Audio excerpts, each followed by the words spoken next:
जय श्री राम। नमस्कार, स्वागत प्रिय बंधुओं। किस प्रकार रहने वाला है वर्ष 2025 तुला राशि वाले जातकों के लिए, इसका हम अध्ययन करेंगे। तुला राशि वाले जातक शुक्र के स्वामित्व वाली ये राशि होती है। तुला राशि वाले जातक आकर्षक, सुंदर, अपनी वाणी से दूसरों को प्रभावित करने वाले जातक होते हैं।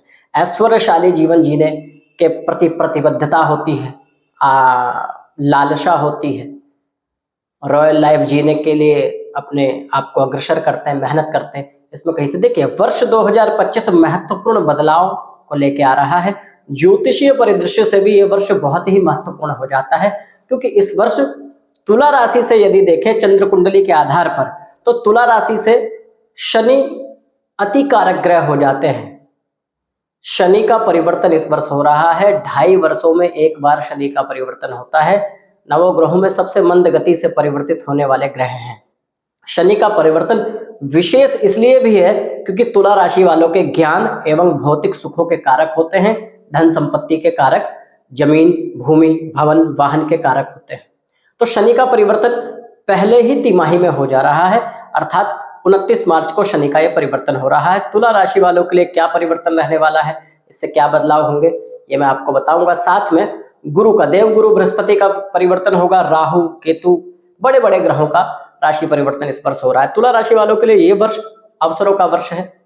कुछ मामलों में चुनौतियों का भी वर्ष है कि कुछ विषयों में ध्यान रखने की आवश्यकता है। परंतु यदि देखा जाए कर्म क्षेत्र को, सबसे पहली चर्चा करते हैं कर्म क्षेत्र पर।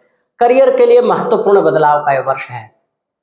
कर्म क्षेत्र में आप देखेंगे कि इस वर्ष ऐसा होगा कि यदि आप नौकरी पेशा व्यक्ति हैं तो कुछ महत्वपूर्ण बदलाव हो जाएगा, या प्रमोशन हो जाए, या सरकारी पद के लिए प्रयास कर रहे हैं तो सरकारी नौकरी लग जावे, या फिर स्थान परिवर्तन हो। स्थान परिवर्तन कर्म क्षेत्र से संबंधित, अर्थात किसी नौकरी से दूसरी नौकरी में आपका परिवर्तन, या फिर जहां पर है वहां पदोन्नति, यदि कर्म क्षेत्र के रूप में देखा जाए तो यह वर्ष बड़ा कल्याणकारी रहने वाला है। विशेष रूप से 14 मई के बाद करियर में एक अलग बूस्ट, एक अलग परिवर्तन आपको दिखेगा जो आपके लिए सकारात्मक होगा। 14 मई क्यों? देखिए, 14 मई को गुरु का राशि परिवर्तन होगा। 14 मई से पहले की जो स्थिति है, इस स्थिति में ऐसा रहेगा कि चुनौतियां रहेंगी आपके पास, मेहनत करना पड़ेगा। आप मेहनत प्रयास पहले भी कर रहे हैं, लेकिन 14 मई से पहले जो आप प्रयास कर रहे हैं उसमें थोड़ी गति आपको दिखेगी, पहले से ज्यादा आप एक्टिव हो जाएंगे।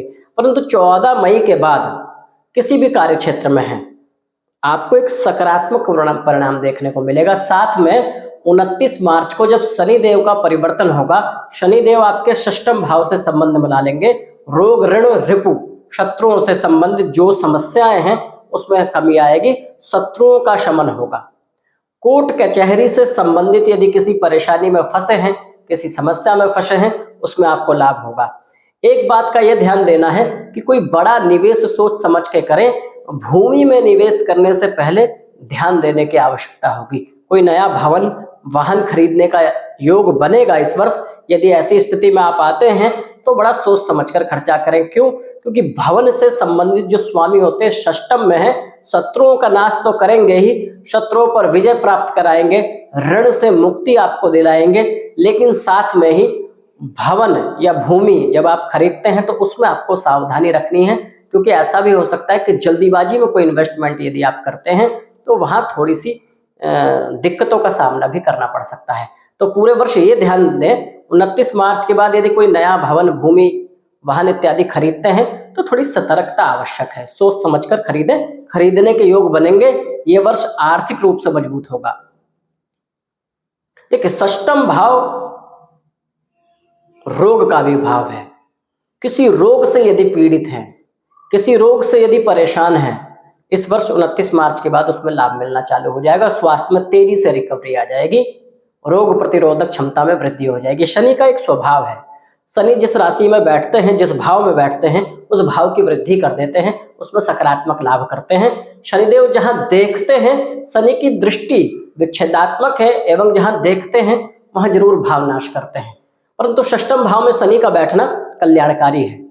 थोड़ा सा ध्यान देना है। विद्यार्थी वर्ग की यदि चर्चा करें तो विद्यार्थी वर्ग को ध्यान देने की आवश्यकता है, क्योंकि 18 मई को राहु का परिवर्तन आपके पंचम भाव में हो जाएगा। तो डिस्ट्रैक्ट होना, एकाग्रता में कमी आना, और अगर प्रेम संबंध आपका चल रहा है कोई पुराना तो बहुत संयमित रहें। प्रेम संबंध में आप धैर्यवान रहें, प्रेम को समय दें अपने प्रेमी को, और प्रेम संबंध में भी विच्छेदात्मक समस्या आ सकती है। हो सकता है कि तालमेल की कमी हो जावे जैसे ही राहु पंचम में आएंगे। तो एकाग्रता की कमी विद्यार्थी वर्ग के लिए और प्रेमी प्रेमिकाओं के लिए थोड़ा सा धैर्य, आपस में एक दूसरे को समय देना और समझने की आवश्यकता होगी। 18 मई के बाद की स्थिति कर्म क्षेत्र से अच्छा है। नवम भाव में गुरु विराजमान हो जाएंगे 14 तारीख को। 14 मई को जैसे ही गुरु का परिवर्तन होगा, नवम भाव में गुरु बैठकर, देखिए नवम भाव में गुरु को विशेष फलदायी बताया गया है, क्योंकि जैसे अभी मैंने बोला कि शनि की दृष्टि विच्छेदात्मक है, इसी प्रकार गुरु की दृष्टि बहुत अमृत समान है। गुरु की पंचम दृष्टि से आपके स्वास्थ्य भाव को देखेंगे। हेल्थ पे आप ध्यान देने वाले हैं, अपनी फिटनेस पे ध्यान देने वाले हैं, पहले से ज्यादा सुंदर आकर्षक लगने वाले हैं। स्वास्थ्य संबंधित समस्याएं मैंने बताया वो दूर होंगी ही, साथ में आप आकर्षक भी दिखेंगे। समाज में एक अलग छवि, एक अलग यश होगा। गुरु की पंचम दृष्टि से आपका व्यक्तित्व समृद्ध होगा, लोगों में आपकी विश्वसनीयता बढ़ेगी। एवं सप्तम दृष्टि से पराक्रम भाव पे देखेंगे। नवम भाव में गुरु बैठकर बहुत अच्छा फल इसलिए देते हैं मित्रों, क्योंकि पंचम दृष्टि से आपके खुद को, आपके राशि को, सप्तम दृष्टि से आपके पराक्रम को, अर्थात आपको मेहनती बनाते हैं, एवं नवम दृष्टि से आपकी बुद्धि को देखते हैं, आपके मानसिक स्थिति को। अच्छा रहेगा। लेकिन हाँ, ये बात जरूर ध्यान देने वाली बात है कि थोड़ा संबंधों में ध्यान देने की आवश्यकता है, समय देने की आवश्यकता है। परिवर्तन का योग बनेगा, अच्छा रहेगा। स्वास्थ्य के दृष्टिकोण से ये वर्ष ठीक रहने वाला है।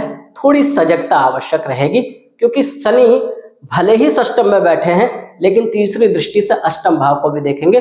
गुप्त रूप से कोई समस्या यदि आती है तो उसका ध्यान दें। ये ध्यान दें कि छोटी सी भी यदि कोई समस्या आती है तो उसका पूरी तरीके से प्रतिकार करें, और सचेत रहने की आवश्यकता तो है ही। लेकिन आर्थिक रूप से, कर्म क्षेत्र से नया परिवर्तन, नया व्यापार, ये सारी चीजें आपके लिए सकारात्मक हैं। मित्रों का पूरा सहयोग मिलेगा। कोई सामाजिक काम करते हैं, समाज सेवा करते हैं, राजनीति के क्षेत्र में है, अच्छा लाभ है। विद्या के क्षेत्र में है, अर्थात विद्या से संबंधित किसी को नॉलेज देना, जानकारी देना, या फिर विद्यालय चलाते हैं या शिक्षक हैं, अच्छा लाभ मिलेगा। व्यापारी वर्ग के लिए भी कल्याणकारी लाभ मिलने की संभावना है। उपाय क्या करना चाहिए इस वर्ष? देखिए, गुरु नवम में है, मिथुन राशि में, गणपति के शरण में रहने से लाभ मिलेगा। गणेश अथर्वशीष का पाठ करें, प्रतिदिन भगवान गणपति को दूर्वा चढ़ावें, भगवान गणपति के मंत्रों का जाप करें, मूषकों की सेवा करें, पशु पक्षियों की सेवा करें, इससे आपको लाभ मिलेगा। गणेश अथर्वशीष को अपने जीवन में, प्रतिदिन के जीवन में यदि आप सम्मिलित कर लेते हैं तो वर्ष और भी कल्याणकारी हो जाएगा। साथ में गैया को चारा, हरा चारा खिलाएं। बुधवार के दिन तो अवश्य खिलाएं, यदि प्रतिदिन नहीं हो सकता है तो बुधवार को तो खिलाएं। प्रयास करें कि बुधवार के बुधवार आप गैया को हरा चारा खिला सकें। ये वर्ष आपके लिए कल्याणकारी हो, ऐसे प्रभु से मेरी कामना है। मित्रों, हमारा ज्योतिष आध्यात्मिक चैनल है, आप हमारे चैनल को सब्सक्राइब करें। अभी के लिए धन्यवाद।